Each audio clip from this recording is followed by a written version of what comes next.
just going to do some light keening to start off the episode.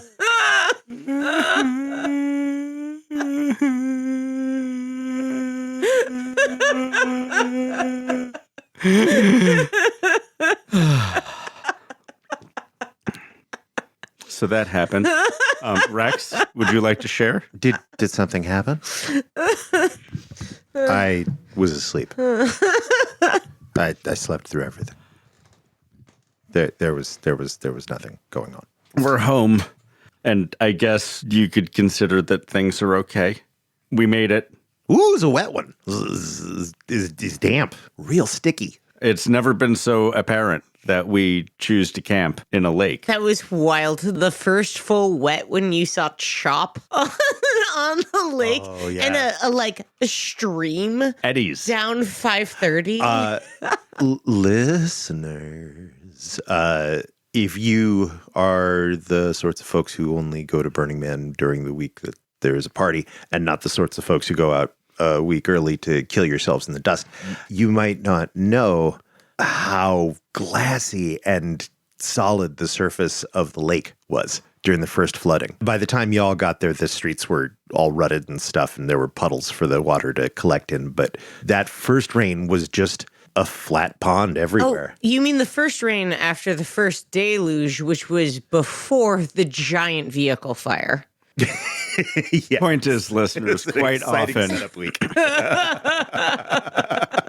quite often there are catastrophes in the weeks before and the weeks after we have the event on Playa. And this year, y'all got to experience some of the catastrophic weather that we got this year. Congratulations. It was hard. This was by far the most rain we've ever seen, by 8 or 9 fold. I am so psyched about the stories we're going to get out of this year because it's going to be a bunch of desperation, complication, marooning, and the normal transformative, annoying shit that we get every year. I guarantee 70% of it is we rallied and went over to the camp 2 camps down. Yes. And we stayed there for the next 18 hours. And they had these are our friends. Yeah. That's the story I've been getting from all points, is that it just turned into block party, man. Yep. Yeah. Great. You really got to know your neighbors. As much water as we got over these 2 big old rainstorms, nowhere near as destructive as that one heavy rainstorm we got after an all-day whiteout. In 2013. That sounds about right. When it was, because 2014 was everybody's aquapocalypse. The year before was our own personal aquapocalypse. Yeah, and that was not a lot of water. It was just very, very heavy rain after a very, very heavy dust storm, or like in the middle of, and it just rained mud with high winds and made things heavy and ripped them down. That is a recipe to destroy everything. Yeah. Wow, it's almost like this is a dumb place to throw a party. Great place to throw a party.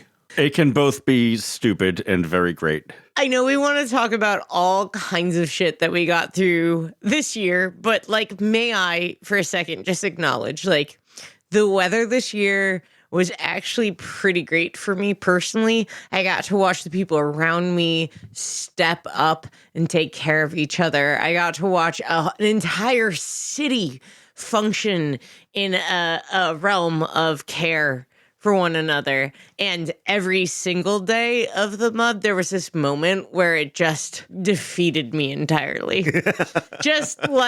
Defeated me entirely. And I want our listeners to picture this moment, which happened every day of the mud, which for me was probably 7 days of mud. Picture it at the commissary porta potties, where the mud has built up into the porta potties, and there is now several inches of mud that is pointy, sitting on the floor of the porta potty. Stalagmites. Yes, exactly. And soupy stalagmites. You know it's muddy playa. You do but know. It is so disgusting. It is exactly the color of poop. And it's too wet to really read as mud. It's so sticky. And slimy at the same time. And And the org had done a great job and positioned a pumping truck outside of these portos so that it could remain not like a poop mountain. And I had trudged my way in to this thing, sat exasperatedly and gone to the bathroom and then got up, 1 foot out of the portos with the door open and 1 foot in. My boot would not let go. It was just so stuck in the portos, and I just stopped and cried.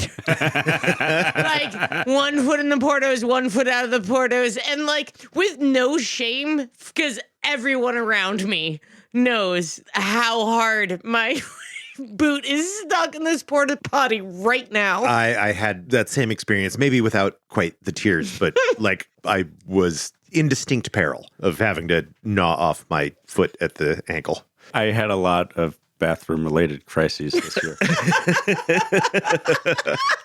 I'm not ashamed to say that I had a bathroom-related crisis in my tent and a bathroom-related crisis in the porta potties this year. At one point in... Why aren't you interested in my stories, Beth? I am. I'm just horrified by the we get ramifications of them. You pooped your tent. Mm-hmm. I know about you peeing your tent, but please do share with listeners. Well, now I'm going to start with the porta potty. So it's the first fancy night we're going out as a group. We're all excited. We're tired after the week of setup, and we've also worked the first day of the event because this is Monday night, Inner Playa night. Inner Playa night. And I put on some fancy pants, and I put on a fancy shirt and a fancy jacket over that, and I decide, it's Animalia in general when we go out at night, and I'm going to frolic. I put on my tanuki tail, which I did that night. Oh no! And then we met everyone in the center of camp to coordinate our leaving of the camp. And a few of us were like, hey, potty time. And so Seems smart. We did go to the potties. And I dropped proverbial trow and decided, now's probably a good time to take a sit before we go wandering out to experience who knows how terrible porta potties. And so I sit. And my fancy tanuki tail hanging from the back of my belt goes straight down into the porta potty tank. And I realize that as I squat, I have inserted this 5 or 6 inch wide, 18 or 20 inch long tail down into the porta. Jesus Christ. Oh. And I stand up as straightly as I can. Oh, God. And I reach back, and as I reach back, I think you shouldn't reach back. No, you don't. No. But I dude. And I grabbed completely dry fabric. Yay! Because the porta potties were uncomfortably damp, which means that our best friend porta potty man Adam had been by moments before. Fuck yeah. To suck all of the poop free. So I did not take that tail off that night. But I did have to tell some of our friends that they were touching my poop tail when they were touching my poop tail without consent. And then those clothes went into a bag, and that bag wasn't opened until they were put into the washing machine on high with a little bit of bleach. And also I tried to pee into a water jug my first night or so on Playa. And it turns out my hand was asleep from sleeping on my hand stupid or something. Rex, do you not know this? No. Oh, okay. This is one of my favorite D-Day stories. Yeah. So the moral of the story is now we get down on our knees like we are praying and pee into a gallon water jug on the ground like God intended. But that fateful morning, I opened the top. They don't make the tops of water jugs as big as they used to be. I'm just going to say that. And I start doing my peeing thing into my jug as I am wont to do. And my hand holding the jug is completely numb. From sleeping on it weird in one way or another. And the jug, let's generously say a quarter full of urine, perhaps a third, drops straight down. And I think, oh, good, it didn't. And then it bounces up and bounces forward and away from me. Oh, God. and chugs a bunch of very clear, might I add, urine. All over like my rubberized floor of my Kodiak tent, and a bit under my bed. But the good news is, in 2022, maybe there was a similar sort of situation that did not involve a numb hand, but did involve the amount of pressure that can build up in a cylinder that you are filling with one material. You got to have the wide mouth, man. I couldn't find them in Reno. They got small dicks in Reno or something. I don't know. They don't have the right jug for my business. But last year, I much less pee got in my tent last year. Ladies, by the way, you should come by my tent next year. It's delightful in there. The urine really keeps all sorts of mold and mildew away. I have plenty of different sorts of spritz. It will to mitigate. It will fix your trench foot. It will, as long as you let it dry after. Okay, so wait. So last year, also a bit of pee escaped into the tent, which is when I discovered 2 towels to Burning Man isn't enough. Bringing a towel to shower with and a backup towel to shower with. What if you have to use one of those towels to mop up a bunch of pee? So this year, I brought 3 bathroom towels Oh. and like a hand towel and 2 wash rags. And I also ended up working for 3 weeks in the desert with 1 bath towel for all of those showers. So next year, like, I'm just buying like a family-sized box of towels from Amazon and bringing that to play with. You know what you got to do is you just retire your old towels into rags that you can use for like wiping when you pee while you're floating on fucking stuff in the middle of a rainstorm. or you buy a box of shop towels. And put them down on the ground in the tent and just pee directly Like on a them. puppy pad. Yes. Oh my God. Terra Firma showed up with so many puppy pads and really excited to share them with people. Nice. So they could just pee on the floor of their tent? She was like, this is for squirters. And I was like, Well, yeah, we've all been to sex parties. So for next year, steel jerry cans. Yeah, great. We'll just what are jerry cans? You know, Like the big rectangular gas cans from that you strap on the back of yeah, it. like Korea and Vietnam.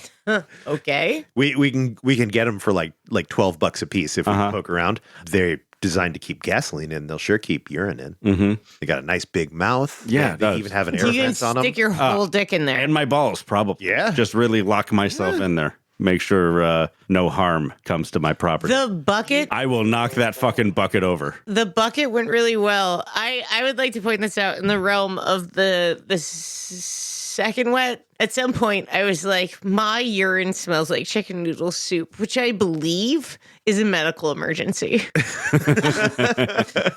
But it turns out that our gray water tank was just leaking into our tent. So for our departmental plus delta, Yeah. we either need our gray water tank pumped daily, or we need 2 or 3, or maybe like a whole fleet of gray water tanks. You'd probably do fine with 2, but 3 would not be that worst thing. I am just saying that there's something excellent about the muddy hellhole that you step into, just smelling of weird rotted meat. Oh, it was not great. It smelled like a sink. It smelled like a dump sink. That's what it's from. Yeah. Yeah.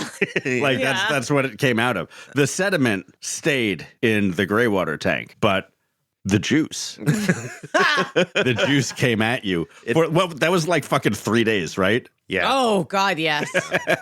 The entire wet time. Well, the entire second wet time, the first wet time, we had yet to engage Open with the our kitchen. gray Yeah. water tank, Yeah, we just had power in there.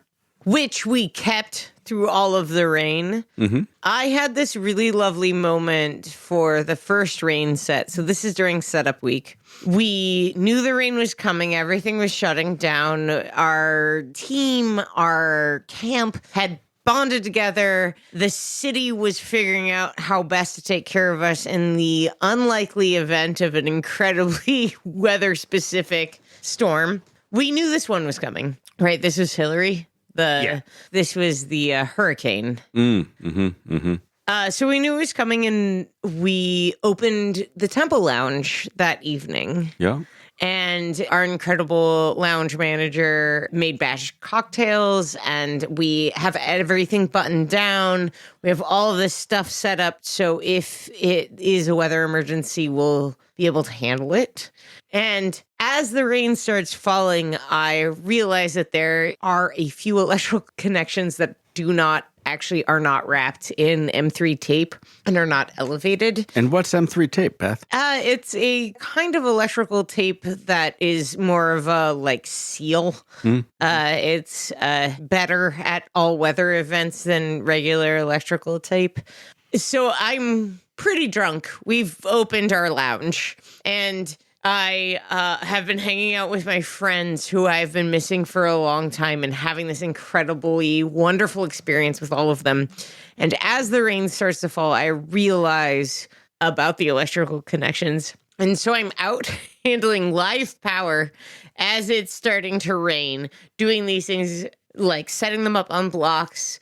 And it's just this really lovely feeling of oh, this is stupid and dangerous in a stubborn, mostly safe kind of way. Stuff has to get done. Yeah. Is the fact of the matter. As one person who refused to stop working as a weather event started and nearly got struck by lightning, to another handling the largest gauge wires with the weirdest screw together plugs possible. Oh yeah, I was every time I touch them, I'm live power, live power, live power, out loud to myself in the dark, being only touch the rubber, touch the rubber. Mm-hmm. Never touch metal. No, live power. Yeah, that shit is somewhere between 400 and 600 volts or watts, or whichever one they are. Probably volts. Well, as I found out this year... I am never trusting you around power again. Look, man, I know how the different pieces fit together mechanically. So one thing that I found out about power this year is there's distro boxes and there's spider boxes. And I had this incredibly lovely conversation from a DPW folk who was also an NVO folk, where I was offhandedly speaking about petty power, and he thought that was a spider box. And I feel like we should call all of those boxes petty power boxes from now on. Yeah, they are petty power boxes that cause petty power struggles.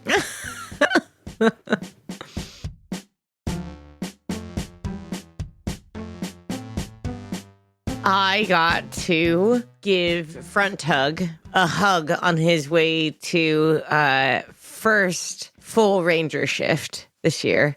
Congratulations, Ranger Front Tug. Rangers. I wasn't going to give his real Ranger name. Oh, yeah, that might be inappropriate. Unappropriate? Ranger Angel Jerkoff. Yeah. Yeah. I watched... Diddling Angel. Several people become Rangers this year, and I watched the weirdest Ranger experience ever, where it was just Rangers just got on the radio and were rangering in place because you can't go very far, and so Ranger folks were just turning on their comms and Ranger your neighbors. Yeah, it was a very interesting and a lot of solo rangering, which normally rangering is in dyads, and it was wild and interesting. Oh, and this is probably the time when I should say, man, I have never seen more of a person who I don't camp with than Brace this year. Brace saved our asses with a very difficult experience in our camp. Brace showed up. We ran into Brace at the temple. It was just fated that all we saw was back Brace this year. Brace showed up just in time to come to our listener party at random, having forgotten when our listener party was. Yeah. By the way, thanks to all listeners at our listener party. And Playa Home Companion. You were great hosts. Absolutely. The one time Brace didn't show up is when Andrew Christopher had to be pulled out of the mud. Andrew Christopher, I'm not giving you shit.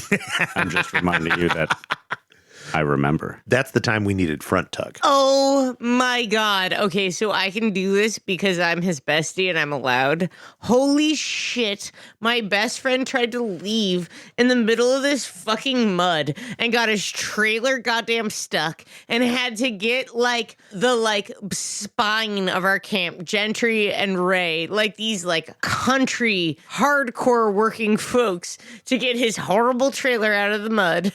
it was Not that Andy's a dilettante, but he kind of is compared to Ray and Gentry. Oh, sure. About All like of us physical. compared to Yeah. Ray and Gentry. None of us have anything You up. take my us out of your mouth. Man, you didn't know volts from watts just a minute ago. Look, all of Man us. can't know everything. It is fine that none of us know as much as Ray and Gentry. They are incredible human beings who are very kind with that knowledge. And I have never seen Andy so defeated as when he was walking away from his fucked trailer in the mud in our service lane. How far did he get it? Like 30 feet? Oh, he didn't even get to the road. Like, it was. Oh, I didn't realize that's where he was while he was being admonished by a ranger. That's extra shitty. Yeah, he didn't even make the turn into the actual road. Oh, delightful. Oh, it's so good. Tell us your stories about your defeated campmates. Yeah. It's one of my favorites. That's like for realsies. Like this year was so wild in how different our survival mechanisms needed to be. And I've been so excited to hear about everyone's triumphs and defeats. So please come talk to us. Yeah, share your trauma. That's what we're here for. Yeah, I'd really love to get more perspectives on that because we were kind of We're posh. We have infrastructure provided by your- we were taken care of. We had a big beautiful camp, the best.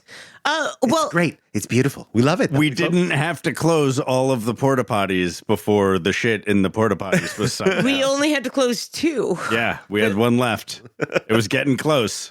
It was definitely a put the toilet paper in the toilet scenario, and like the toilet paper is still kind of brushing your butt. Can I tell you guys one of like my favorite, like this shit is hard moments? Please. So after not the deluge, but the first rain during setup week, The first deluge. there was a radio call that was like, hey, the Black Rock Shade is holding hundreds of pounds of water and they may collapse in on these camps. And this was at like 6:30 in the morning. Yeah. And I rolled out of bed, grabbed a knife, put on like a bra and shorts and went to go like poke holes. Spent the rest of the morning throwing knives up in the air at tarp. I just, not all of the folks who had seen the danger had a bunch of knives sitting in a tool chest in their living Not intake. like us. And it was the moment where I walked out and I'm like, oh, these boards are going to kill people. Oh, yeah. The boards were painted. Hey, friends, something that you can do to prevent the mud is put down like pieces of wood to walk uponst. But you trade the slog of mud with risking your spinal health. A lot of us fell a lot of times. Fall. a lot of times. A lot of times. If you think the mud is slippery when it's just mud, try it mud on wood. Mud on wood, painted wood at an angle. Yes. Well, it wasn't meant to be at an angle, but how do you keep something straight when it's floating on quicksand? You turn it upside down so it's not shimmed on two sides. Beth and I had some of the big puzzle piece edge foam floor tiles under our shade structure. And during the first rains, Beth stepped on it and the whole 3x4 patch hydroplaned like 6 inches. Mm-hmm. Like the world's biggest surfboard. Nice.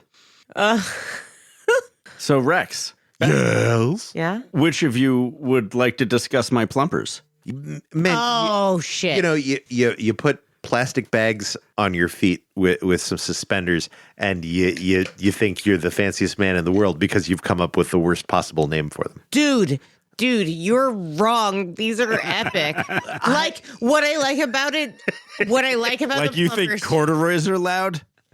You think polyester is loud? you always know where Dday is because it is like a 40 decibel like white noise every time he moves, and his fucking plumpers. Which is the listeners, we're talking about contractor bags. Like 60-gallon, really crinkly, very thick. Yeah, like 4 mil contractor bags held up with a pair of suspenders.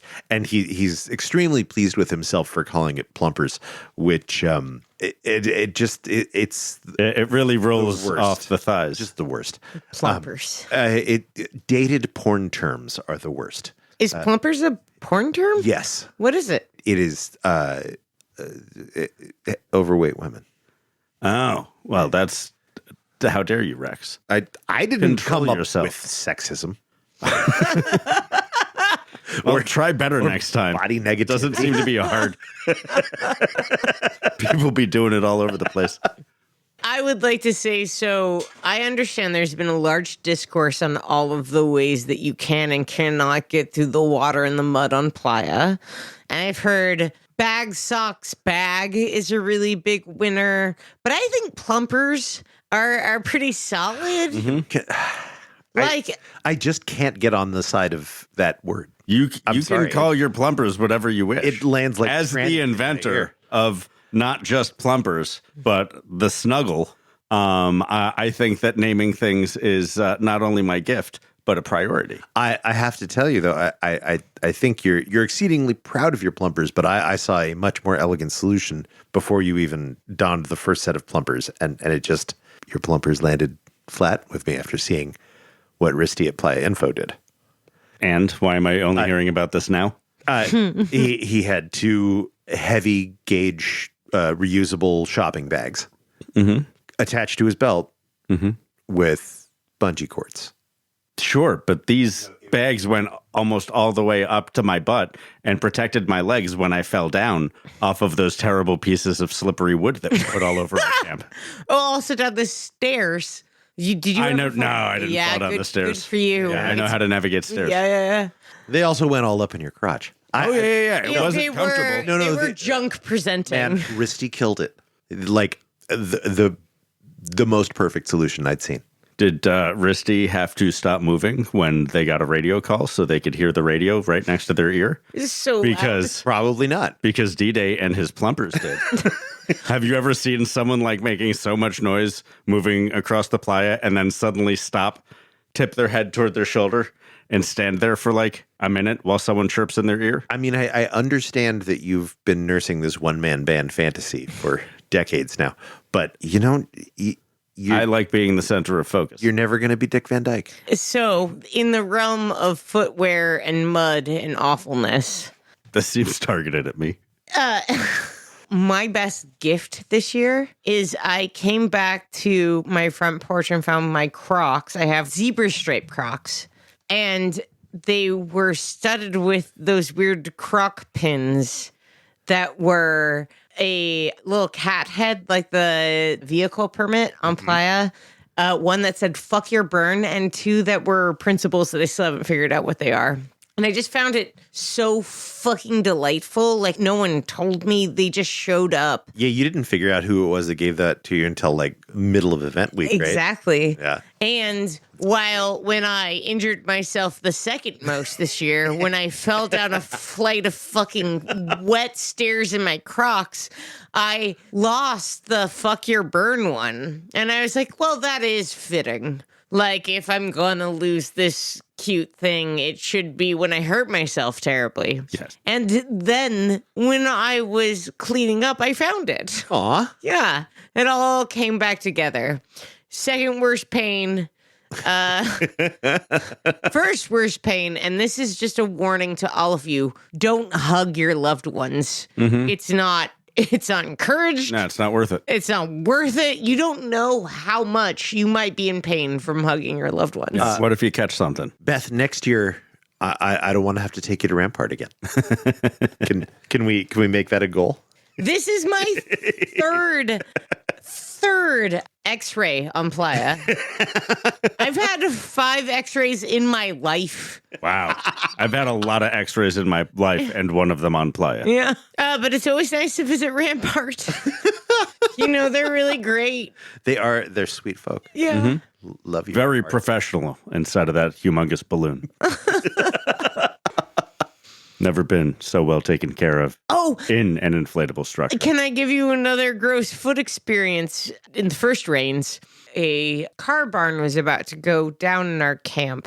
And one of the owners of this car barn came up and called to me and Andy, saying, hey, I don't know if this is going to hold. I had my Crocs on, but I had to literally kick them off and walk through because they're more dangerous if you need to move through this quickly. So I kicked off my shoes and ran through the actual fucking mud, the deep, awful mud, to help secure this car barn. I spent a lot of that first wet part barefoot in that mud because It's it was gross. It's gross, but you can't walk in shoes. You can put bags over your shoes. You can put connect socks those on. bags to your shoulders, Beth, I please. did some of the socks.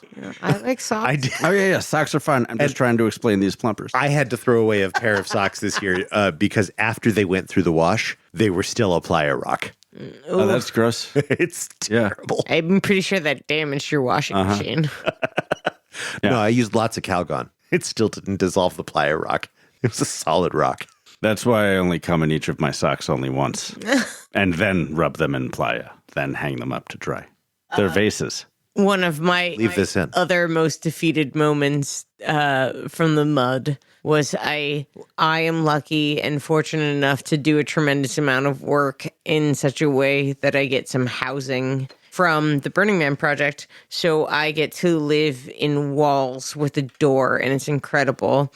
And then you step out of that door a week and a half in while the mud has supposedly been drying. And it was like, cool, walk through the portos. And I stepped out with my bare ass feet and just wet, stuck mud. Mm-hmm. And I just sat there and looked up at the moon and cried. It was just like, oh, there's nothing doing. This is just what we're doing now. It was also an amazing year of weird new bugs.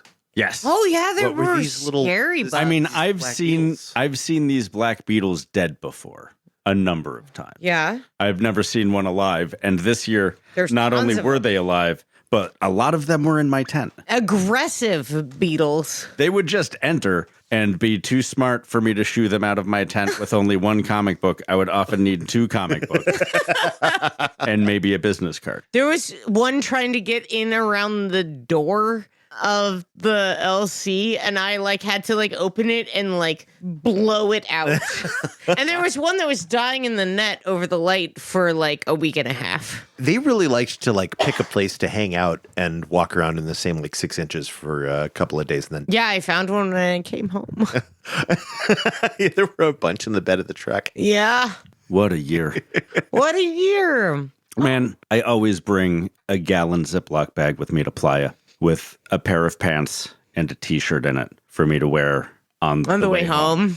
So I'm not wearing some pair of filthy rock star clothes, stopping to get gas in Reno. And this year I get all my stuff packed up and I change into my nice clean clothes. And I realize I still have to take my tent up off the ground and put it in the bed. And the bottom of my 10 foot by 10 foot Kodiak tent is just I try to pick it up and it doesn't go. So I start peeling it back. Oh. And it is like a checkerboard of wads and not wad areas. But I'm clean now. And I can't start scraping off this mud as clean as I am. So I fold it sides in so that none of the muddy bottoms are touching anything. Oh. And then I fold it down so that none of the muddy sides are touching anything. And then I just throw it on my bed, cover it in ratchet straps, and leave. And there was no traffic on the way out Wednesday morning.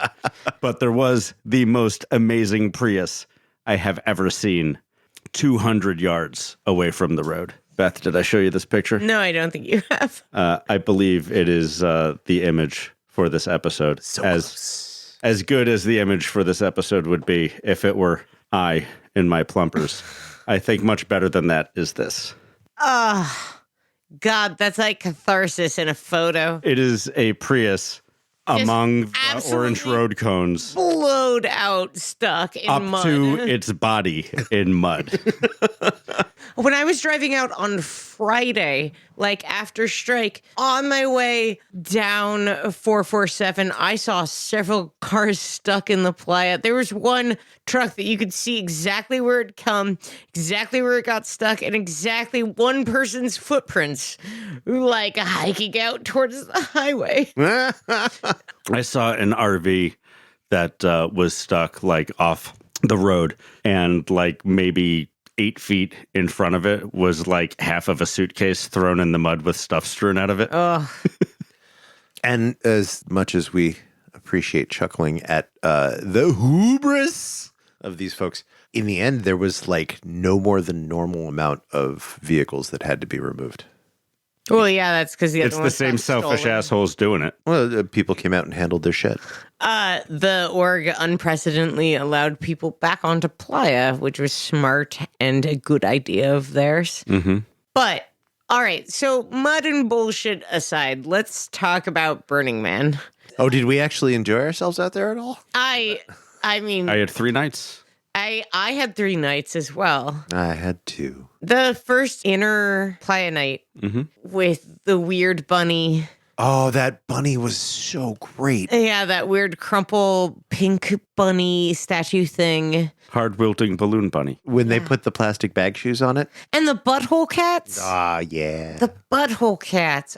Which I believe was called Trust. Yes, that seems accurate. And the horrible playground that I absolutely crumpled myself on. Was it Playaground or something like that? Damn it, I don't remember. Somewhere the on name. Rod's Road and a couple blocks away from us. There was just this incredible camp that had set up this very dangerous, like, playground sculpture thing. Like, the thing is that, I have never seen more people think you broke your neck at the same time. I hit, Beth crumpled over. I hit that, Her knees hit, her hips hit, her shoulders hit, her head hit. It's all of the things hitting one right after another. we went back the next day, and I was so blown away by how incredibly dangerous and intentional it all was. Super charming. And that was before we had stopped. This is Emerald and Bandit Hunt and Eyesore. We stopped at the Lamplighters bar and saw a foreskin shot and a labia luge at the same time, which I have never seen before. This is the first I'm hearing of this. Not even in sequence, too, simultaneously. Simultaneously. A daisy chain. A daisy chain of alcohol and genitals. Wow. It was great. It was so cute and charming. And That's so Burning Man. this is why I need to talk to the mayor of Lamplighters, because he's obsessed with these fucking, like, foreskin shots. And I'm not saying I'm not obsessed with foreskin shots. I just want to understand a little bit more where this is coming from. I mean, that's not hard You want to do. some umami We're in the your same shot? department. I would really like to do a foreskin shot, basically. But, like, that's your genitals. You Listeners, reach out to us at accuracy3rd@gmail.com and let us know if you have a foreskin and have ever let a podcaster do a foreskin shot from it. It looks a bit painful. They pour alcohol straight into your dickhead. Yeah, that's why I did not offer my foreskin for that opportunity. And my love for you is why I did not let anyone know that you had a foreskin. Back at in that the bar. day, you could just put a posting on Craigslist and have that figured out by like Sunday latest. It was super lovely. Lamplighters killing it. All of the time, Always. apparently. Oh, man, we didn't get to Penalty Bar. No. Oh, I saw it. But I didn't go up into it. We missed a lot of our standards. Didn't get to the steam bath. We sheltered In place. We did in place. I saw the steam bath art car. It was right next to me. I was But waiting for a burn to happen, and I turned, and like at second or third story level, there was just like a gaggle of naked people leaning against a railing, and I was just like, I'm pretty far out to be right next to a structure. And as my eyes tracked down, there is just this humongous rectangular art car that is like a steam bath. I don't think there's a way I could feel more free and more trapped than being naked in a steam bath art car on Playa. You're not wrong. And our listeners who is the crypto guy. Oh my God, Dday at our listener party. I'm great. You're great. I'm You're doing totally what socially I was made to do. acceptable. So Rex and myself both met this human that we remember from our last listener appreciation party, who was like, let me defend crypto. And that was what he was leading with. And this time he wasn't leading with that and was much better. And when I figured out who he was, I like Rex, was just like, well, will allow him to introduce himself to Dday. And Dday, interrupted the entire party and shouted at us that this is, in fact, the crypto guy. Well, I'm excited for him to be on the podcast. You said you would be on the podcast. I did research and have notes.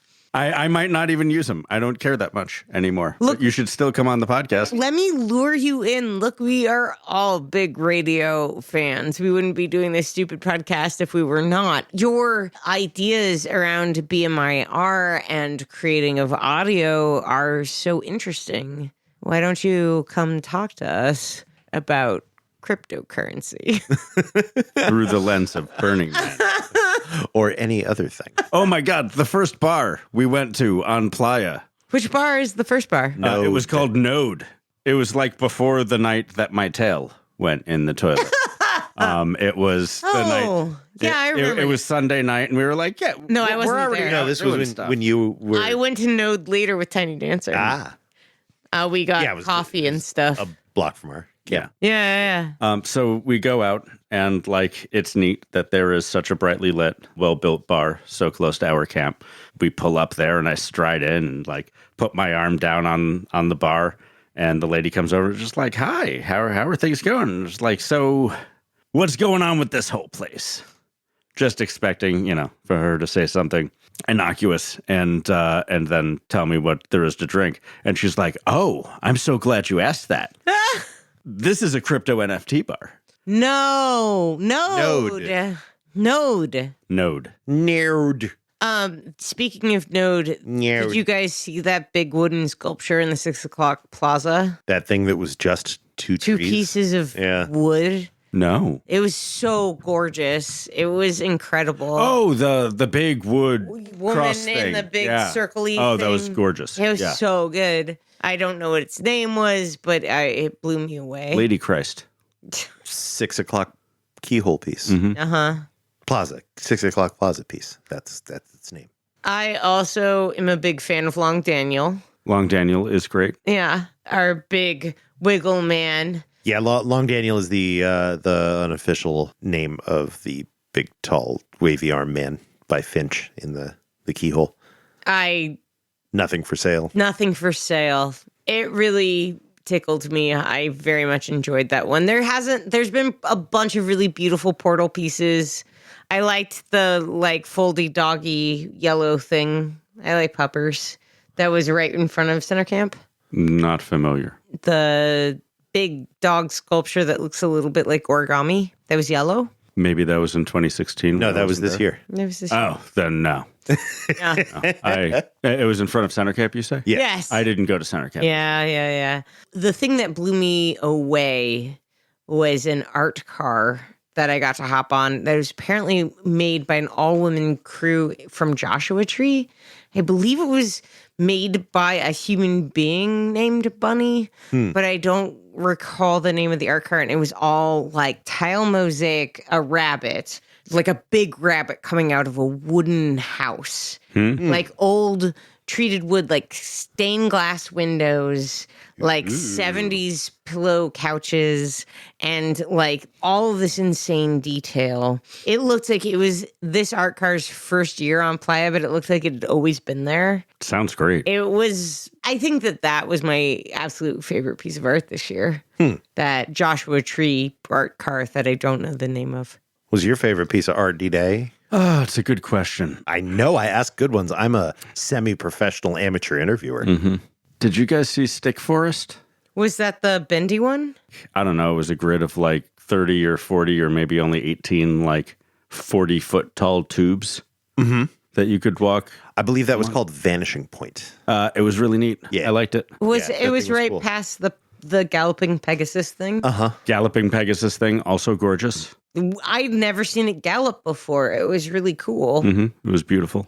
It's impressive how it just starts up no matter where the mechanism is when everybody presses the doodad at the same time. Oh, I didn't know it was a start going. doodad pressing thing. It's a doodad pressing thing, and it starts and it runs for 20 or 30 seconds or something like that. And all of the sprockets and chains are beautiful and everything, and then it stops. But when it starts again, there's no lag or strain on the mechanism. It just goes. It's very pretty. But what about ankle breaking swing? ankle breaking swing. On our inner Playa walk, it was like maybe 12 feet wide. Oh, boy, but that thing. Heavy as fuck. And if your feet were in the wrong places, they'd would just be lopped rip off. them off. Yeah, just no more feet. It was just like both very safe and incredibly dangerous at the same time. You got a foot problem? Yeah. Do we have a swing for you? Yeah.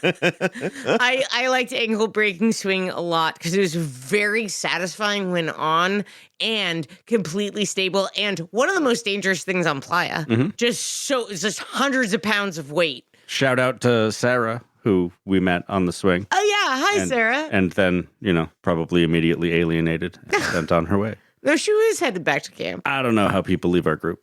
You guys remember Sex and Drugs box? Oh, the fuck closets. Yeah, fuck closet. The box. Fuck pods. Painted pods. Painted pink on the inside, full of fumes and a floaty. I mean, you could do nose drugs in there, or you could fuck. We found both of them.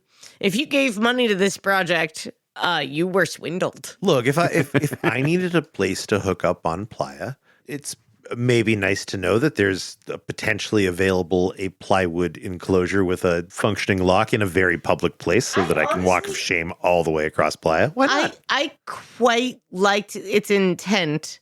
However, A, you need thousands more of them. B, you need them to be somewhat better in any way, in a locking way, in a not paint drying way. Oh, they lock. Yeah. You know what I think we could do better? We just override this and be like, here's a booth to do your nose drugs. And people will fuck in there. So instead of aiming it at fucking, you're just like, here is your nose drug booth. Also, this isn't a Porto. And that is as much invitation for fucking as you need. Okay, so here's the art project. We just scour the internet for people's hexa-yurts, because those get given away all the time. Well, they're mostly garbage. Yeah, and then we just we stack a flatbed trailer full of them, haul them out. We go to all the open Playa porta potty banks, and we just set up a hexa-yurt next to it with a big sign that says "fuck here instead." Fuck igloo. Oh, it's Fuck-Rescue. Porto Fuck-Rescue. I got no complaints. that is Porto so Fuck-Rescue. doable. Yes, Yeah. it's so achievable. I was going to suggest pile of bikes. Real easy art project. You just fill up the back of a box truck with a bunch of broken bikes, or bikes you stole off the street, or I don't know, however people get a whole bunch of bikes, and you take them out to Playa and you just make a pile out of those bikes. Probably wrap a bunch of Christmas lights around it. And as always with my art projects, big sign just says pile o' bikes. Arrow pointing to the pile of bikes. It's no wrong way, but they approve art projects. You don't need permission to make art at Burning Man. Sure, but I want to be on the map. I want people to know about pile of bikes. Maybe we fundraise for pile of bikes. Like I said, I don't know how we get as many bikes as we're going to need. And we're going to have to rent a big truck. And that's about it. You'd recreate Night of the Climb-In, but with bikes. Just a big central spike and heavy gauge steel guys. And then just wedge the space between the guys with bicycles that cable them together. I think you just put the center triangle of the bicycles through that big spike. And you have people climb up a post of ever shifting bicycles. How fucking horrendous would that be? And that project is called Gloves Optional. And we'll have a whole big pile of suede gauntlets and old leatherwork gloves and shit like that, but mostly only lefts. Bike frames would probably make a pretty interesting building medium for building a climbing structure. They're real heavy duty. Yep. They got all those little bits to use as attachment points for bolts and whatnot. Somebody do that, please. I don't have the time. I'm working on Pilo bikes.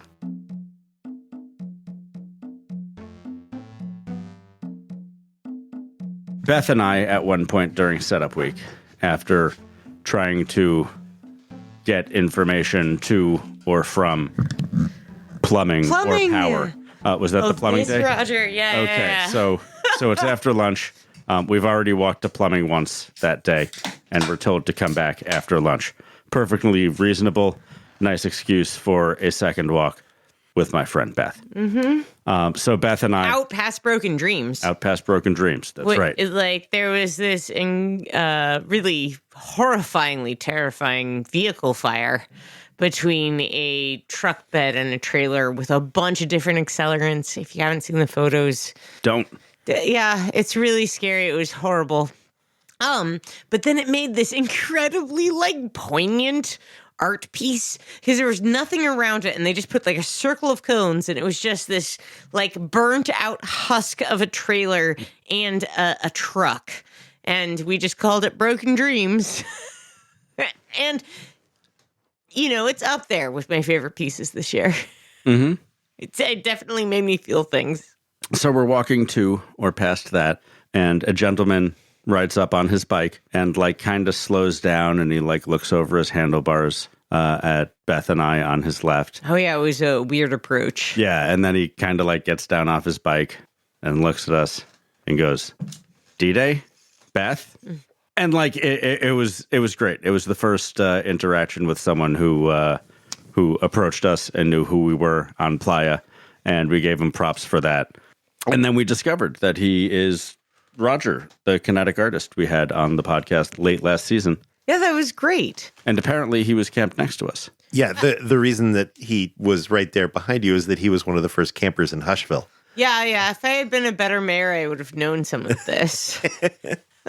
Yeah, well, I left as I must to teach my first class on Monday of event week, and I went by several gas stations in Reno because they're all next to each other. And I pulled up to get gas so that I could drive away early in the morning. And my car was clearly covered in playa. And there was this brand new RV and truck, not an RV, a trailer and a truck pulling it. And this person comes up to me and is like, "Oh, you've been out there." Anyway, yeah, uh-huh. And you have to understand, we've already gone through our first wet. I'm a little traumatized. I am exhausted. I have forgotten how to speak to normal people, and everyone going through this gas station is obviously on their way to Burning Man, and my car is obviously come back from Burning Man, and this human being comes up and is like, "Oh my gosh, how is it? Are you okay? Is everything good?" And I was like, "Oh yeah, it's fine," and this stuff. And they were like, "Oh, should I do this, or this?" And I was like, I'm sorry. I'm just here. You don't understand. Thing. I've been broken. And then they were like, "Beth, you're Beth," and just hugged me, violently hugged me. It was a good one because I was off. I wasn't expecting it off Playa, and then it was over very quickly. But holy shit, was I you have to understand, listeners, when I am headed out to Reno to teach my class, I am exhausted and bedraggled. I hadn't taken a shower yet. I was gassing up my. We have open sores. Yeah, it was so many wounds. Just limping, and I am staying in a weird Reno hotel I have never heard of before, and all I want is a beer that I can drink in my room and a bag of Doritos so that I can fall asleep.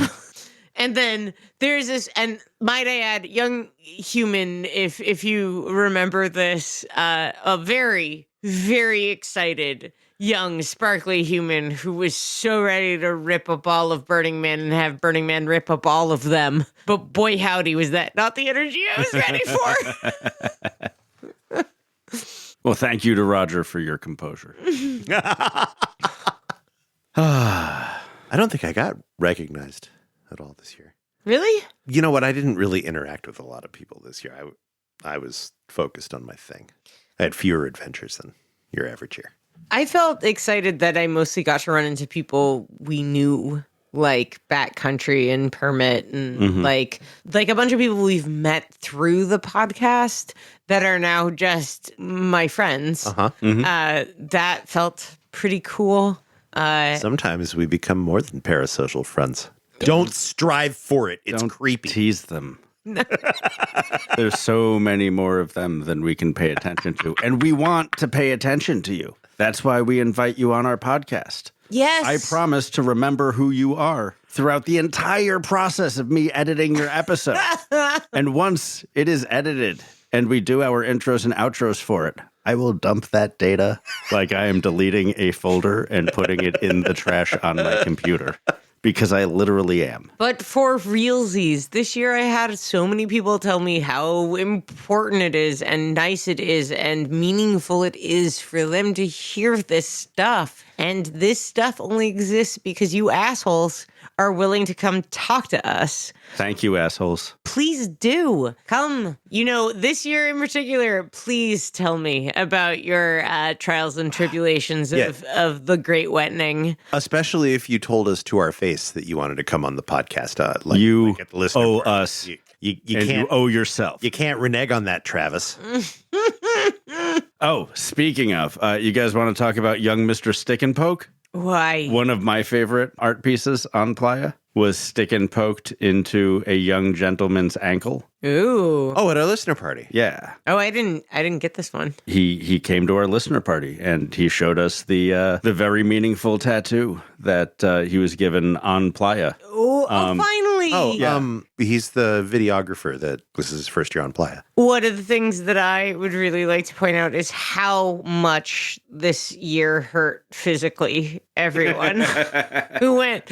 Like, I both had my toe almost broken and fell hard down a flight of stairs. And then randomly during strike, like the muscle on the outside of my knee just clamped up and couldn't extend fully. Mm-hmm. I struggled a lot because it's hard to be a physical person out there. So I had several breakdowns, just to be clear. Like, this was not a no breakdown year. Mm-hmm. But one of my worst breakdowns was during strike. It was after AFTERBURN, and Rex was going to leave, and I was totally exhausted and felt incapable of addressing how much shit needed to be struck in our camp. And we went to breakfast, and then I came back from breakfast and just cried and couldn't move. Like, it was a deeply humbling experience of, oh, this thing will absolutely continue to break me. Mm-hmm. You had a real taxing of your resources year. Yeah, this is a tough one. And then one of the things I was really struggling with was I had hurt myself in such a way that I was limping really hard, so I couldn't lift with anyone because the ground was uneven and I was fucking limping. And so I felt overwhelmed and like I couldn't help. And then I found a thing I could do, which was badass because it was gross, as opposed to badass because it was physically difficult, which is a bunch of our tarps had been soaked in gray water twice and were moldering under the kitchen. Nah. And by a bunch, I mean like a dozen. Oh, that's a lot. Oh, yeah. And still wet and heavy. And it became... That's landfill. Yeah. But if you can open them up and let them dry out, they're still perfectly usable tarps that we never use. We need to get rid of some of these tarps, guys. We could tarp the entire camp, and we never use them. Just saying. No, I don't care. Yeah, it's fair enough. Consent. Consent.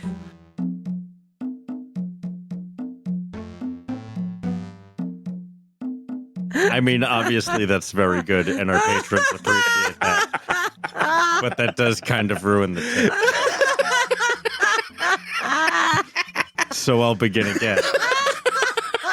Rex, Beth, how was your season 6 of Accuracy Third, the first 1 season-long season we've had since season 5? A giant relief. It's kind of cool doing like a thing for a year and then having the regular cycle of doing that thing, huh? You know what is nice is not like resenting the fuck out of people being like, why are you telling me about this thing that we aren't doing? It's... Oh, do you have fond memories of that? Look, there was no season 5. We went straight from 4 to 6. Everything that happened in the middle is just a social construct. It can't be demonstrated to any degree of confidence. It's like that video in Contact. Oh, yeah. It's Your just dad excised. doesn't want you to know. Your aliens are a dad, Beth. You can't understand aliens unless it's a dad. You are a lady. That is how you understand the world, through your dad lens. Why are dads? Why are dads? Why are dads? Well, see, everything starts with a mama and a papa. Like Mama Cass? I feel like we were going to talk about Burning Man instead of this. No. We're free associating, Beth. No. Get on board. I like less therapy. Oh, well. More Burning Look who's Man. more than 30% focused. If I knew you were going to be 45% focused, I would have saved this until tomorrow. Next topic. So, unfortunately, the rains ruined my plan to take the two of you to Bodega, the best bodega I've ever seen on Playa. But in your limited time wandering about the Playa, what were your favorite art projects or interactive experiences that you had while you were out there? I think the best art moment for me, and Beth and I shared this, was the I can't recall the name of it. It was some sort of temple, but it was out like on the 3 o'clock side of the temple, kind of in line with the temple, and it was a ziggurat with a tree on the top. And Beth and I came upon this Friday right before the storm hit. We climbed up to the top and we checked out the tree, and it was very, very cool. And then suddenly everything whited out completely. And we went around to the back side of it only to realize that it was entirely open on the inside. You could not tell it was an open space from the direction we came up on it. It was just like a closed ziggurat.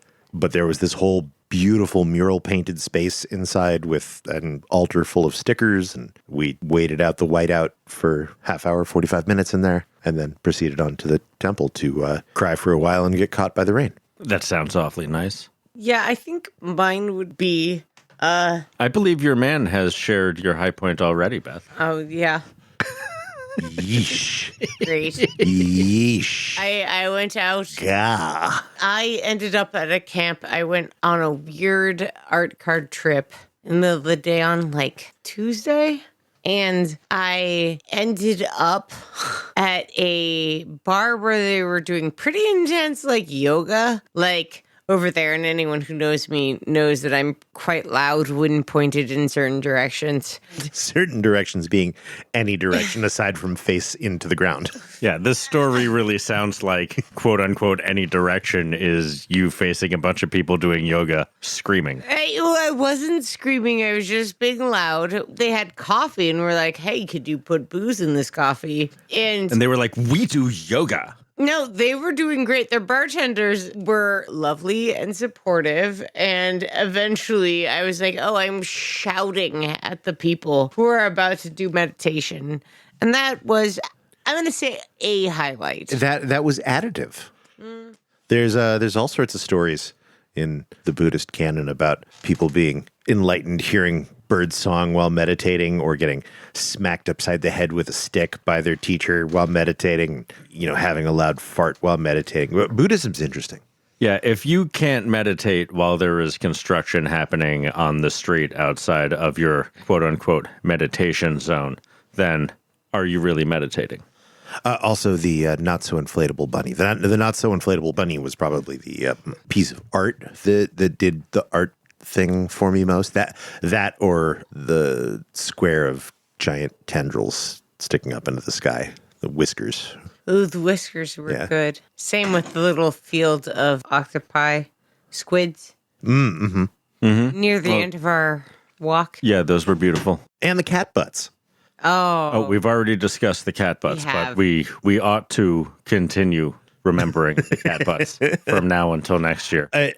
Maybe they'll come back with new buttholes next year. Because of all the time lost to the rain and stuff, I have all of these art regrets. Like, I really wish I could have seen more art. And one of the things that sits there is I wish I had seen another set of the buttholes, because allegedly the buttholes are Modular. Unless KJ was lying to us. I don't know. All those cats we saw, each one had a different butthole. It wouldn't be hard to have a lot more buttholes. Switch them out every couple days. Yeah, and she did say that she'd been out there a couple of times. The thing that I wonder from the time we went on our art walk to the time after the rains came and hydrated everything Do you think that horrible dry shit that I found in that shit bureau? Oh, the shit bureau. Do you think like maybe the shit got Wetter? rehydrated when the floods came and really became something that the artists had to deal with? I don't know. See, I didn't approach close enough to see the positioning of said turd. Was it in a ground level drawer? It wasn't a ground level drawer. It wasn't a very good drawer. Didn't have rails or anything. When you pull that drawer, it really just comes out with your hand. So it was Full really of just shit. like an inch or two up above the playa. Yes. So potentially. Not full of shit. Potentially. But there was at least one full turd of shit in there. Maybe more than one, but they had been broken up due to the dehydration and perhaps someone else's moving of the drawer. Definitely through my moving of the drawer, there was some separation that happened. Shit bureau is one of my favorite laughs of that. Like, I was on the opposite side of it and I never saw it. I was like looking at the fucking rebar stuck into the back, holding this stupid bureau into the playa. And then you guys were opening it and they're like, yeah, that's human shit. That's human shit. And I'm like, I don't need to see that. Yeah. What's your confidence level on that being feces? Oh, that was 100%. Did it have a smell? 100%. No, it was dry. So- but I am quite familiar. You sure it wasn't just like playa that came out of a tube? Like Oh, Avatar? yes.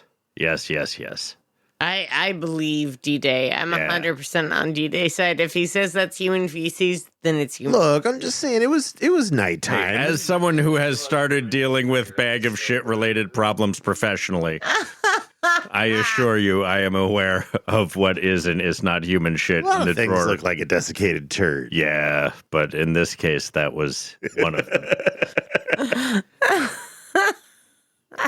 Did you bring out some furniture as art to Playa this year? And when you were taking it home, did you discover that someone had shit in a drawer of your quote unquote art? If so, please reach out to us and tell us at accuracythird@gmail.com. Again, that is accuracythird@gmail.com. I'm Dday. Hold on, let me dig a little further into this turd. Now you said this turd was like desiccated and playified. So we're I didn't say it was playified. I said it was dehydrated. this turd was not placed fresh into the drawer. No, I think that was like at least a day or two old. This was a turd that had been repositioned into the bureau. I think someone pooped into the drawer, and then from opening the drawer. The drawer. Yeah, I believe so, yes. Wow. And it was healthy. Like it was a sausage-like tube of a turd. A bolus, That if you will. is so specific that I can't. Yeah, I fathom. looked at it as I experienced it rolling around as I opened it, and I was like, oh my God, that's a poop. And then I was like, no, that can't be a poop. It's too dry. And then I thought, oh no. And then I tried to close the drawer, but like the drawer had left the wooden rail that was in there to vaguely hold it in place. So I had to like bounce it around a little bit to get it back in there. And although not as bad as the monster water cooler from the previous year, Oh no. this was also disgusting and made me gag. Then I tried to rinse it out in my mouth with that terrible gold bar whiskey that I thought would be a cute flask of whiskey to carry around. Man, which that wasn't. was awful. Real bad. Just because it's gold doesn't mean it's good whiskey. We've learned that this year. I am instantly distrustful of anything that is gold. I mean, the prime example we've all experienced is Goldschlager, and that's just bad schnapps with sparkles in it. Mm-hmm. Why would we expect gold bar whiskey to be anything else? Because even though I understand what the marketing is doing, that doesn't make me not susceptible to wanting to find out what the marketing is really doing. Uh-huh. Because you can't tell how hard the marketing is marketing until you find out how bad the whiskey is whiskeying. That's fair. I stood at the Safeway the other day and stared at the Icy branded cereal for a good 2 or 3 minutes. Like, I looked over the whole package. I looked to see if menthol was listed on the ingredients. I almost walked out with it, except it's like $7 for a Icy box of cereal? Yeah. Like icy, like the sugar syrup frozen thing you get at the movies? Yes. CEE? Exactly that. Not like icy hot brand cereal. No. But it does. It has cooling action. That's what the packaging says. Cools your mouth as you eat. like that dandruff shampoo that has the extra ingredient that tingles. Selsun Blue? Yes. With an extra ingredient that tingles. They say it in the ad. They don't say it does anything. They just say it tingles. What they're not telling you is that they put the menthol in so that it would also help numb you from the pain of putting chemicals on your scalp. I believe it's just like petroleum byproducts. I think that's how you get rid of dandruff, is by putting that on your head. I think it's mostly salicylic acid. Aspirin is amazing. Aspirin, commonly extracted from the ground. So in terms of the art that I didn't appreciate on Playa this year, there's no sculpture or other real classical Burning Man art that I took umbrage with. But I do have to say, I'm getting sick of these fucking drones, man. Drones advertising to me in the sky to go to a certain place at a certain time. We did end up in a lot of drone fields. Go blow, drones. Yeah, it's a little dystopian. It's weird. Like last year, there was at least one drone display that really caught me, and I was like, wow, that's cool. Most of them, it was like, pixels. Wow. And then this year, it was like, pixels. Again, nothing particularly cool. I'm getting real Windows 95 screensaver vibes off it. That's what it feels like, the fucking algorithm that played music to you in the like late 90s when you had Windows. What's cool, like the only moment that's caught me with them is when they're taking off and landing. Yeah, because they're kind of like swarming. Like, well, mechanically, it's very cool. But what is cool is also the reminder that this is military technology that is used to murder people. Just saying. We have someone in our team who is like cannot chill out, understandably, because they are from Russia, and they're like, this is just a fucking military display, which I agree with, unless they do cooler shit. Then go to this address, white bunny, white bunny. Beth, they put wings on the toasters, and the toasters fly across the screen and stop your screen from getting burning. So really what you're telling me is that what we're all waiting for is the marriage of drones and CD-ROMs so we can play Mist in the Sky. Or read Encarta. From mountain peak to mountain peak. Something, guys, anything. Like fucking Pac-Man in the Playa Sky would be cooler than literally every drone thing that I saw out there this year. Touching each other, hearts beating, yeah, like one hand pretending to fist another hand. Actually, what would be pretty cool is if there was like just a couple of pedestals way out in deep Playa, and if you found them, you could play classic video games in the sky for everyone to see.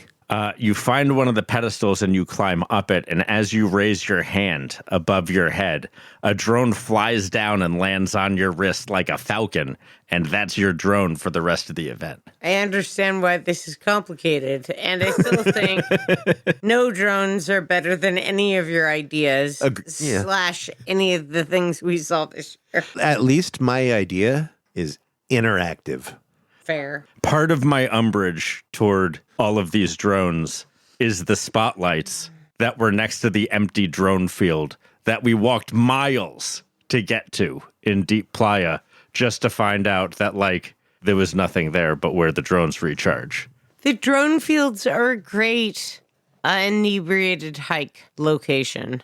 Look, sometimes where you go, you find the friends you were with all along the way. Like, we had such a lovely, blank, deep Playa hike where we hung out with all these people. We found one rogue art project that was the coolest thing that we saw out there. Yeah, we can talk about shoelace poles. Want to talk about shoelace poles? Yeah, but, like, we should do it with the thing of the person. I have the thing of the person. Great. Shoelace electrical poles that was out in deep Playa. It was called City Limits. City Limits. I had not actually heard that yet. I like that a bunch. It's good, right? Especially for where it was located. Yeah, it's great. I believe this is an artist statement that our friend Emerald sent to us. It's a memorial project for someone named Tigre. Who was the artist who made the Fear Beast from last year. Mm-hmm. The big screaming fear beast. Yeah. That person passed. They killed themselves. Yeah. Oh, took that their is sad and tragic. Yeah, it turns out that it's pretty specific. This. So, Wandering Torch writes, I know that the temple here at Burning Man is traditionally where people go to have their cathartic release of loved ones that passed. But at the end of the day, writing a few words and putting your photo up wasn't enough. It wasn't enough because my memory of us was so full of creation and mischief. As a result, this is the year I brought out my first art piece. I put it where we always wanted our work, out by the trash fence in the quiet. All this done off the books in the dark of night, just as a middle finger to the placement team that always promised us deep playa and always rescinded their word because, quote, your work was too good. But I needed to be able to whisper into the night to you. I fucking got 'em for us, Tigra. I hope that you have found the quiet we always looked for with art together. You taught me that nothing is impossible with the help of friends, and I couldn't have done it without this community of salty dogs. Tigra, you should have been here to dance with me under the lights, and I miss you more than ever, but I'm just getting started and have so much more to do before the lights finally go out for good. Oh yeah, the name of the piece is City Limits. I couldn't have done it without They Wire coming up with the most immaculate of lighting, and a special thank you to Hobo Erotic and Thea Ray for running to Reno in the middle of the night to dig telephone poles out of Lost Machine Andy Boneyard. There are so many more to name. And that's from someplace on the internet, taken without permission. It's my favorite piece all year. It really was beautiful. Beautiful and huge and completely new. If you didn't see it, listeners, it was 2 full utility poles planted in the playa, strung with high-tension cables and decorated with pairs of shoes. Beautifully lit. It's part of a genre of art that I really love at Burning Man, which is the imposition of the features of ubiquitous urban life into the remote desert, like a manhole cover and a couple of sawhorses, which I've seen a couple of times. But this was on a new scale. Maybe next year we'll bring a bunch of electrical transformers out and surround it with hurricane fencing and top it with razor wire. Okay. We'll call it Do Not Approach. Do not approach. One of those fake palm tree cell towers. Fabulous. There is nothing more insulting than you trying to hide communications technology by pretending you know what a tree looks like. Like, there's no greater evidence on this planet that I've seen that aliens walk among us than the fact that some aliens decided that they were going to hide spying equipment as trees next to the highway. Dumbass aliens.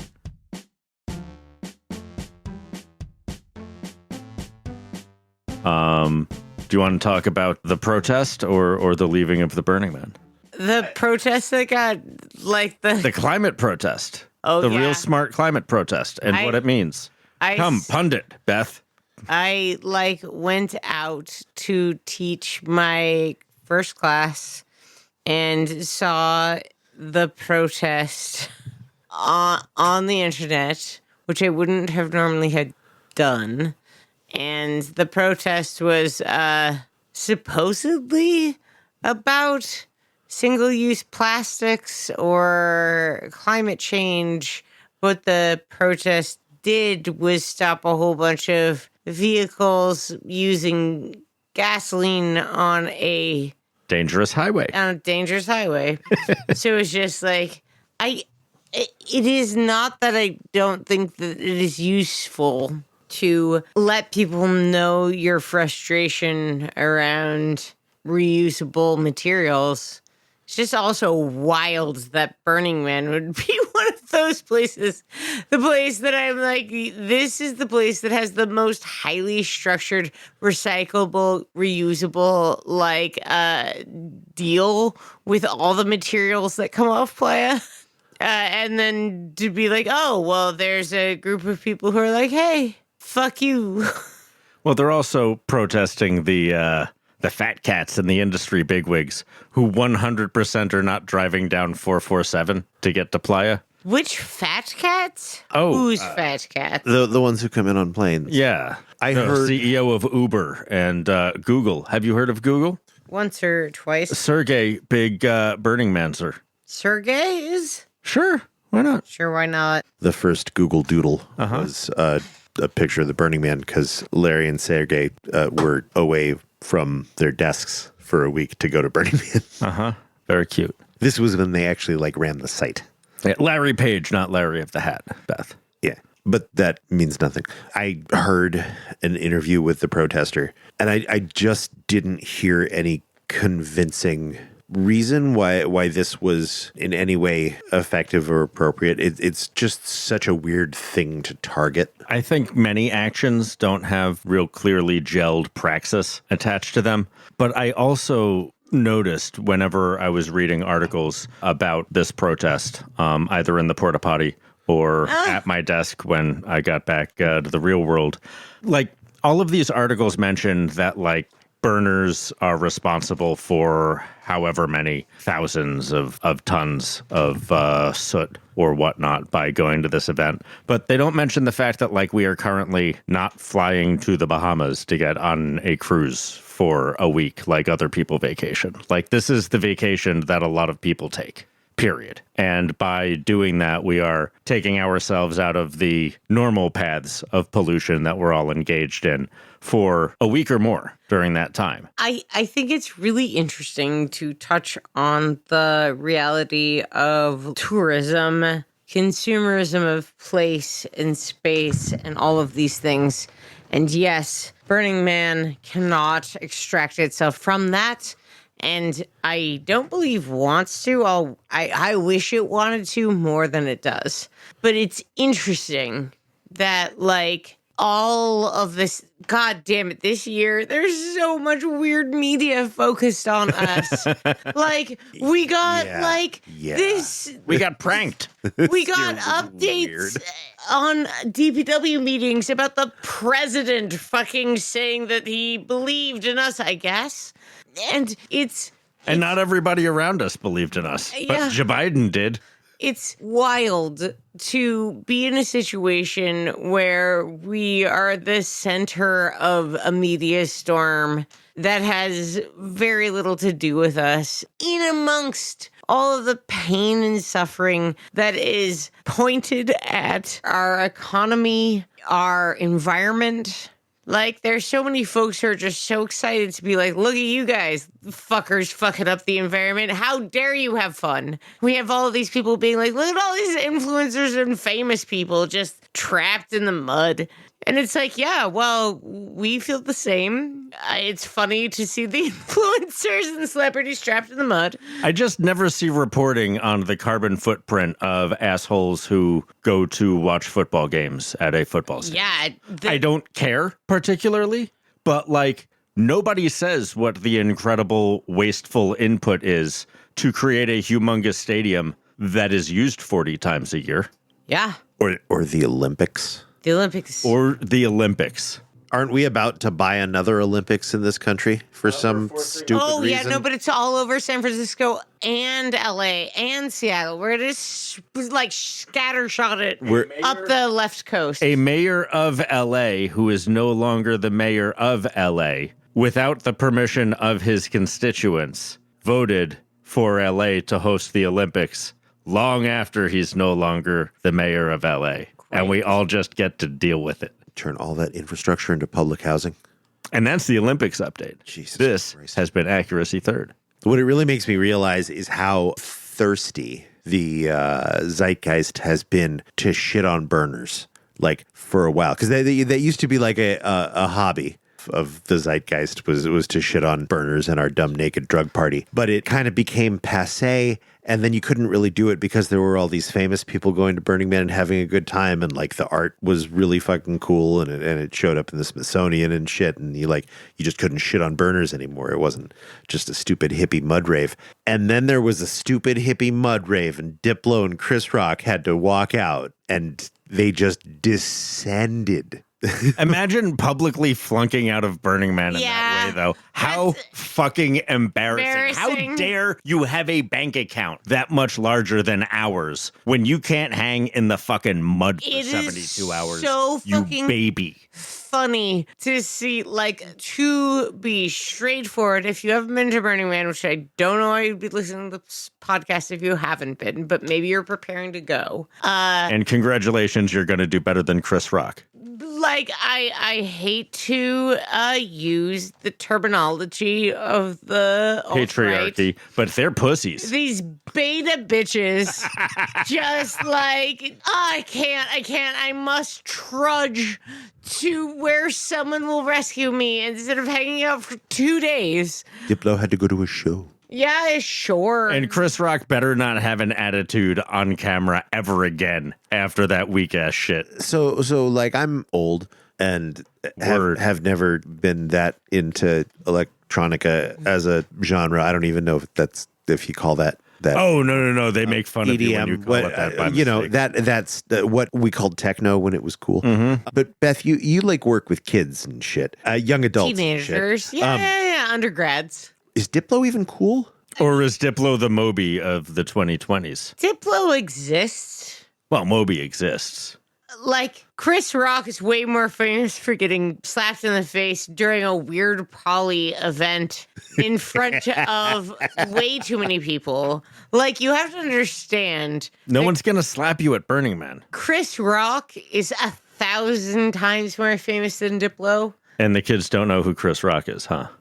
No, but only through the fucking... Because they've seen Dogma. Yes, obviously. The children have seen the 20-year-old movie. It's really edgy. Have you guys thought about Catholicism? Weird. No, but I did just realize how frequently I quote Chris Rock bits from Saturday Night Live in the early 90s. I'll cut that out. Really just one. Making copies. I said Chris Rock bits. He didn't have that many. Imagine if Rob Schneider were Chris Rock doing that bit, though. Imagine if Rob Schneider was slapped across the face by Will Smith. Dude, Rob Schneider would never make it out of Burning Man in that mud. Oh, you're right. Rob Schneider would have He'd be died. knee deep. He would have like a fucking ether mask strapped to his face in some sort of fuck bus or other sort of horny dome. I think that the general agreement is those that like wimped the fuck out and sludged their way to asphalts are just like, pussies.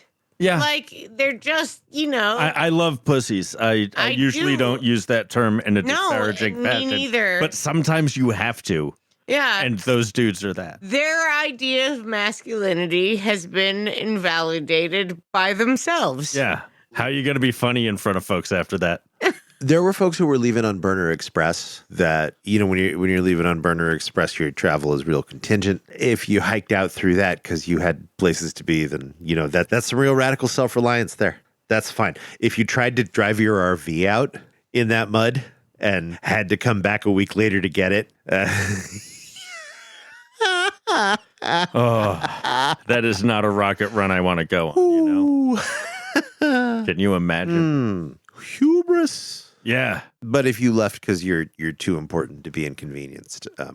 Sorry. It's really weird to inconvenience yourself with that awful trek so as not to inconvenience yourself by losing a day or two. Yeah, don't come out here. It's so much easier to stay put. Yeah. Like when there's a shelter in place or a no driving order, whether it's on Playa or because of a big winter storm or some other sort of weather or earth event, everyone understands that like most people are capable of getting from point A to point B safely. But the point is not to fucking clog up the roads or be someone who needs to be rescued because emergency services are providing emergency service right now and we need you out the fucking way. I don't get the idea of like, well, it's really hard to walk 200 feet to go to this porta potty. So I'm going to load shit up on my back and try to walk 7 miles to a place that has no bus or second street. I'm going to walk to Gerlach and Gerlach will save me. My God. Nobody had to walk to Gerlach. But did they know that when they started trudging out? They think they're going to get to 447 and call an Uber. I don't think anyone trudging out had any understanding of how far away they were. Some of them have sat phones. Some of them are that rich. That's true. There's always traffic on 447. Somebody will come by with a flatbed eventually. $5 Chris a head. Rock hippie. sitting in the back with a bunch of bales of hay. Like the fucking legend of Natty Gann. We're going to get a Cease and desist order from Disney. just a slap from Diplo. Come right at us. Fine. Come on the podcast. Diplo, Explain come on the yourself, podcast. Diplo, please. Make your own excuses. Yeah. Give us your music. Yeah. Chris Rock, also, give us your music. Come on the podcast. I will be quite respectful. Obviously, I won't be because you're not going to come on the podcast. But if you did, But if you do, I would. here is the deal for Chris Rock and any like publicly famous person. Diplo. If you come on this podcast to tell your Burning Man stories, you are invited just like all other members of the Burning Man community. But if you are a famous person who wants to tell Burning Man stories, you're bringing the blunts and you have to come to the Shadio. Those are the rules. It is the rules. It takes dozens of dollars to support This people podcast. coming in to interview with us. And if you're rich and famous, you should provide that dozens of dollars. Please. No, like if you're rich, don't even bother to tell us. We've had some people on here that we've found out are quite rich. It doesn't matter. We'll take care of you. You are our guest. We know people who are quite rich, but you're quite rich and famous. If you're famous, and OS Blunts. people who are famous bring the blunts. Those are the rules. But if you I'll make a are sign for the wall. rich and want to come interview with us, it'd be fine if you brought the drinks. Like, just saying. Yeah, you and like Just anyone saying. who isn't wealthy for that matter, please bring us drinks and blunts. If you need $5 or $20 when you get here, we'll throw that your way. But if we don't have to leave the house, that'd be great. Guys, now we're just begging for drugs again, and that almost never works. Except for the times that it does Except for work. the times that it works. Hey, friends. This podcast. Hey, friends, you had a hell of a time at Burning Man this year. It was magical. It was incredible. Come tell us about it. Oh yeah. This year, Put all of that magic into an envelope. Make sure it's one of those envelopes that the post office gives you that already has the mandated postage on that. I think they look at them less than the other packages. Now, you're going to want to vacuum seal whatever quote unquote excitement you send us. Vacuum No, seal it, shut put it in the up. package. The post office, Beth, they need to have a warrant for a specific package to friends, open it. come to sunny Oakland, California. I'll to talk over you. Interview with us. The theme this year for season 7. We're on 7? Season 7? This is our Born Again Virgin season. Yay. Nice. Season 7, the theme is mud. Company town, my man. Company Town is a great Company Town. season. Mud is also accurate. Doesn't Oh, have to man. be a story of That's a better 2023. theme There's than lots of anything mud. Burning Man's chosen too. Right. Mud. Mud. Could you imagine if they actually had the fucking ovaries to have that as their like a theme this year? I'm telling you, next year the theme needs to be floating world again. But Floating World 2.1. but this time all of the communication is like real strict that we're talking about like the Edo Japan. period. Yeah. No fucking pirates. No water. Floating Japan, we'll call it. Great. Oh, Memoirs of a Geisha. That should be the theme. Shit. No. Come on, Larry loved that literary shit. The Last Samurai. White saviors. White saviors. White saviors as a Okay, the fucking- 2024 theme is white saviors. We're not making any merch. We are not making white savior merch. We already did Cargo Cult. No, But nobody got that either. that was so much weirder in their racism. We're going to do white saviors, and it's just going to be like the Hunky Jesus contest all next year. Oh, hunky Jesus. Nobody doesn't work out. even really dove into how like thick and weird Cargo Cult is. Oh, it's such a good theme. No, it's We fucked it up. not. It is. It is one of the better themes, other than Burning Man, which is the other Burning Man themes. Thank you. Sorry, I was suffering from slippage. You know about slippage? It's when you think something's good because you're surrounded by so much bad shit, like our themes. Radical Ritual. I cannot believe that was the theme That was again this year. So dumb. Rites of passage. Shut your face. I can't even. I mean, with these just things. have the theme be transformative. Birthday card. swear to God, a color like blue Purple. Yeah. is a better theme than this fucking garbage. Oh, I like hygiene as a theme. I'm so game for hygiene. I'm so on board. Neither of you guys were there for the body. What body? The body. Was that a theme? Uh-huh. What year? 2000? Sounds Maybe? about right. It's starting to make much more sense how Larry got to psyche. Maybe 99? I mean, to be fair, in 99 Anatomy was my 101. first year of high school. I'm surprised like there aren't just like certain intro classes that we use as the theme sometimes. Earth science. Earth science. That has been the theme 90. Every fertility 2.0 is just earth science. Yeah. Intro to biology. Composition. Composition. Composition would be such a better theme than anything we've had. Geometry. Geometry would be incredible. Biochemistry, physics, anything that isn't just like, Burning Man. Jim. I wonder if one year as the theme, we could have the theme as Woodstock 2025. Yikes. You never know. One year the theme can be Great Britain and just like everything is spelled with an extra U. Colonialists would be an interesting year. We already did that. It's cargo cult. You guys keep saying that this was a fine thing The to papacy. do. The papacy would be incredible. I'm building a little Vatican City out in Deep Playa. Feudalism. Ooh. We're living in feudalism out here. The theme is ennui. Oh, I get behind ennui. Oh, God. Think of the streets. You could have a Weltschmerz street. Ennui is a series of guttural expressions, so it's like the street names are like,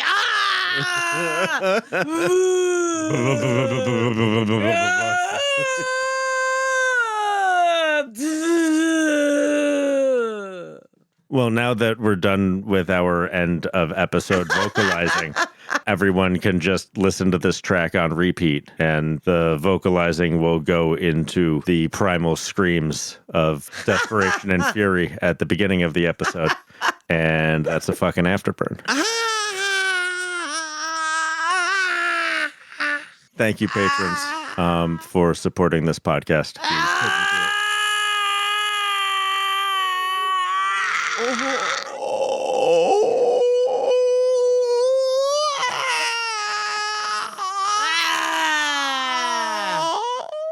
We couldn't do it without the two of you